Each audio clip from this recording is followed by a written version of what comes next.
दिल्ली का लाल किला।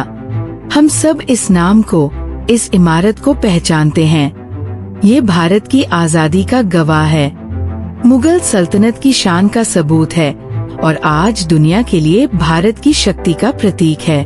लेकिन क्या हो अगर मैं आपसे कहूँ कि इसकी दीवारों में एक ऐसा राज छिपा है जो इसके रंग से भी कहीं ज्यादा गहरा है। एक ऐसा राज जो दो महान संस्कृतियों के संगम की एक अनकही कहानी सुनाता है। ये सिर्फ ईंट पत्थर की इमारत नहीं, बल्कि बादशाह शाहजहां का एक सपना था। पर इस सपने को तराशने वाले कारीगरों ने पत्थरों में कुछ ऐसे रहस्य छोड़ दिए जिन्हें आज सदियां बीत जाने के बाद भी बहुत कम लोग जानते हैं। तो चलिए आज हम लाल किले की आत्मा में उतरते हैं और इसके उन 5 अनसुने रहस्यों से पर्दा उठाते हैं जो आपको हैरान कर देंगे। नाम का रहस्य, ये हमेशा से लाल किला नहीं था। आज हम इसे लाल किला या रेड फोर्ट कहते हैं। ये नाम इतना आम हो चुका है कि लगता है मानो हमेशा से यही इसकी पहचान हो, लेकिन ये सच नहीं है। जब 1638 में मुगल बादशाह शाहजहां ने अपनी राजधानी आगरा से दिल्ली लाने का फैसला किया, तो उन्होंने एक नए शहर शाहजहानाबाद की नींव रखी। इसी शहर के दिल में यमुना नदी के किनारे उन्होंने अपने शाही महल के तौर पर एक आलीशान किले का निर्माण शुरू करवाया। इस किले को बनाने में पूरे 10 साल लगे और जब ये 1648 में बनकर तैयार हुआ तो इसका आधिकारिक नाम किला मुबारक रखा गया था, जिसका मतलब होता है धन्य किला या द ब्लेस्ड फोर्ट।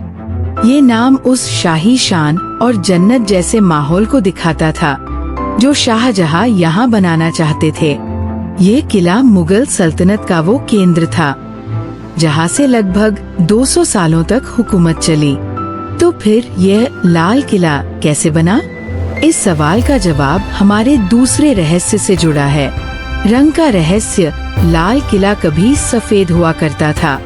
आप शायद यकीन न करें, लेकिन जिस इमारत को हम आज उसके सुर्ख लाल रंग से जानते हैं, वो अपने शुरुआती दिनों में असल में सफेद चमकती थी। भारतीय पुरातत्व सर्वेक्षण के मुताबिक किले की कई अहम इमारतें चूना पत्थर लाइमस्टोन से बनी थी, जिनके ऊपर सफेद प्लास्टर किया गया था। शाहजहां की वास्तुकला में सफेद संगमरमर और प्लास्टर की एक खास जगह थी, जिसका बेहतरीन उदाहरण हम ताजमहल में देखते हैं। किले के अंदरूनी महल जैसे रंग महल और खास महल तो आज भी अपनी संगमरमरी सफेदी के लिए मशहूर हैं। लेकिन एक जमाने में इसकी बाहरी दीवारें भी सफेद हुआ करती थी। तो फिर ये लाल कैसे हो गया? इसका जवाब समय के थपेड़ों और ब्रिटिश राज में छिपा है। वक्त के साथ चूने का प्लास्टर खराब होकर झड़ने लगा। 1857 के संग्राम के बाद जब अंग्रेजों ने किले पर कब्जा किया, तो उन्होंने इसकी मरम्मत करवाई। उस जर्जर होती सफेद सतह को बचाने और इमारत को एक जैसा दिखाने के लिए उन्होंने इसे लाल रंग से रंगवा दिया। ये लाल रंग किले की विशाल दीवारों में लगे लाल बलुआ पत्थर से मेल खाता था। इस तरह किला मुबारक धीरे धीरे लोगों की जुबान पर लाल किला बन गया और आज यही इसकी पहचान है। लाल किले की बेमिसाल खूबसूरती का एक बड़ा राज है इसका फारसी वास्तुकला से प्रेरित डिजाइन।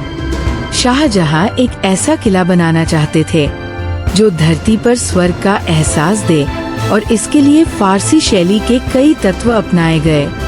इसका सबसे शानदार उदाहरण है नहरे बिहिश्त यानी स्वर्ग की नदी। यमुना नदी से पानी लेकर ये नहर किले के सभी शाही बाग बगीचों को सींचती और महलों को ठंडा रखती थी।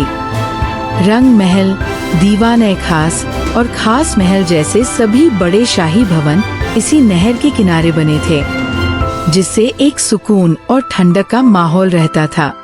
फारसी प्रभाव का सबसे बेहतरीन नमूना हमें दीवान खास में देखने को मिलता है। ये वो निजी हॉल था जहां बादशाह अपने सबसे खास मेहमानों और मंत्रियों से मिला करते थे। सफेद संगमरमर से बने इस हॉल की छतों पर कभी सोने और चांदी की परत हुआ करती थी और इसके स्तंभों पर फूलों की बेहद बारीक नक्काशी की गई है। यहीं पर दुनिया का मशहूर मयूर सिंहासन यानी तख्ते ताउस रखा होता था, जिसे बाद में फारसी आक्रांता नादिर शाह लूट कर ले गया। इसी दीवान ए खास की छत पर फारसी में खुदा हुआ वो प्रसिद्ध वाक्य आज भी मौजूद है, अगर फिरदौस बर रुएज़मी अस्त, हमी अस्तो हमी अस्तो हमी अस्त। यानी यदि पृथ्वी पर कहीं स्वर्ग है तो वो यही है और बस यही है। यही वो राज है जो लाल किले को सिर्फ एक मुगल इमारत से कहीं ज्यादा बना देता है। बाहर से देखने पर लाल किला भले ही इस्लामी और फारसी शैली का लगे, लेकिन इसकी आत्मा में हिंदू वास्तुकला के प्रतीक और शैलियाँ हर कोने में झलकती हैं। ये दो संस्कृतियों का एक ऐसा खूबसूरत संगम है जिसे शाहजहां के कारीगरों ने बड़ी खूबी से पत्थर में उकेरा था। इस्लामी वास्तुकला में जहां आमतौर पर जीवित प्राणियों के चित्रण से बचा जाता है, वही लाल किले में हमें कमल और हाथी जैसे प्रतीक देखने को मिलते हैं, जो हिंदू परंपरा में बेहद शुभ माने जाते हैं। कमल के फूल दीवान ए खास और रंग महल जैसी जगहों पर संगमरमर के फर्श और फव्वारों में कमल के फूल उकेरे गए हैं, जो हिंदू और बौद्ध धर्म में पवित्रता और सृजन का प्रतीक है। किले के कुछ द्वारों पर हाथियों की आकृतियां थीं, जो राजपूत राजघरानों में शक्ति और स्वागत का प्रतीक मानी जाती है। मंडप और छतरियां किले की छतों पर सजी छोटी छोटी गुंबददार छतरियां सीधे तौर पर राजस्थानी और हिंदू राजमहलों की वास्तुकला से ली गई है। ये न सिर्फ इमारत को खूबसूरती देती हैं, बल्कि भारतीय मौसम के हिसाब से भी एकदम सटीक है। ये संगम कोई इत्तेफाक नहीं था, ये शाहजहां के उस दौर का प्रतीक है जहां कला और कारीगरी को धर्म की सीमाओं से ऊपर रखा गया। उन्होंने देश के सबसे बेहतरीन कारीगरों को इसे बनाने की खुली छूट दी और उन कारीगरों ने अपनी कला के जरिए दो महान संस्कृतियों को हमेशा के लिए एक कर दिया। हम अक्सर लाल किले का श्रेय बादशाह शाहजहां को देते हैं और बेशक ये उनका ही सपना था, लेकिन इस सपने को हकीकत बनाने वाले हजारों गुमनाम कारीगरों और उनके महान वास्तुकार को हम भूल जाते हैं। लाल किले और ताजमहल दोनों ही शाहकारों के पीछे जिस मुख्य वास्तुकार का हाथ माना जाता है, उनका नाम था उस्ताद अहमद लाहौरी। उस्ताद अहमद लाहौरी अपने समय के सबसे काबिल वास्तुकारों में से एक थे, जिन्हें गणित और इंजीनियरिंग की गहरी समझ थी। शाहजहां उनकी कला के इतने कायल थे कि उन्होंने उस्ताद अहमद को नादिरुल असर यानी युग का आश्चर्य की उपाधि दी थी। कहा जाता है कि शाहजहां खुद वास्तुकला के बड़े जानकार थे और अक्सर अपने वास्तुकारों के साथ बैठकर नक्शों में सुधार करवाते थे। लेकिन ये कहानी सिर्फ एक वास्तुकार की नहीं है, ये उन हजारों संतराशों, नक्काशी करने वालों और मजदूरों की भी कहानी है, जिन्होंने 10 साल तक दिन रात एक करके लाल बलुआ पत्थर और संगमरमर में जान फूंक दी। उन्होंने फारसी नफासत को भारतीय रूह के साथ मिलाकर एक ऐसी कलाकृति बनाई जो आज भी दुनिया को हैरान करती है।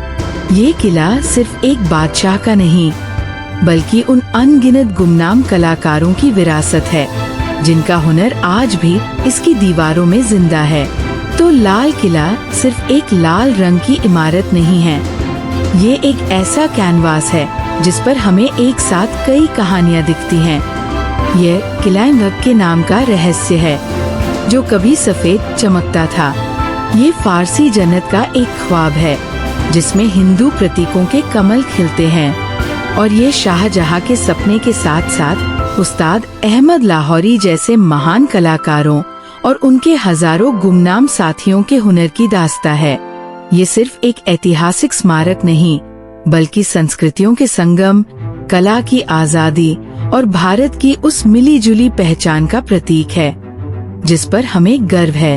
हर साल 15 अगस्त को जब भारत के प्रधानमंत्री इसी किले की प्राचीर से तिरंगा फहराते हैं, तो वे सिर्फ एक राष्ट्र को नहीं बल्कि उस शानदार और बहुरंगी इतिहास को भी सलाम करते हैं जो इन दीवारों में सांस लेता है। अब आप बताइए, इन 5 रहस्यों में से कौन सा तथ्य आपको सबसे ज्यादा हैरान कर गया? क्या आप लाल किले से जुड़ा कोई और रहस्य जानते हैं? नीचे कमेंट्स में हमें जरूर बताएं। अगर इस वीडियो ने आपके दिल को सच में छुआ हो तो इस वीडियो को लाइक करें, अपने दोस्तों के साथ शेयर करें और ऐसे ही और रोमांचक कहानियों के लिए हमारे चैनल DH फैक्ट को सब्सक्राइब करना न भूलें। देखने के लिए धन्यवाद।